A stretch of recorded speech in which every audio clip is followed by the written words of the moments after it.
মহাপ্রভু প্রকৃতপক্ষে কিভাবে উনি অন্তর্ধান হলেন সেটি সাধারণত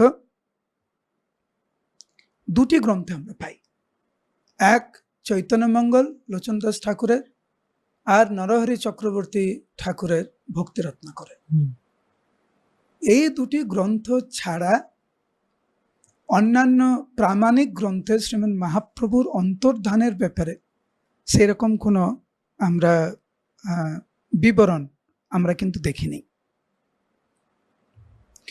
আপনারা সবাই জানেন মহাপ্রভু বেশ কয়েকবার উনি বলেছেন ভক্তদের সামনে যে এই নাড়ার জন্য আমি এসেছি, মানে অদ্বৈত আচার্য। সুতিয়া আছিনু আমি ক্ষীর সাগর ভিতরে, নিদ্রা ভঙ্গ হইল মোর নাড়ার হুঙ্কারে।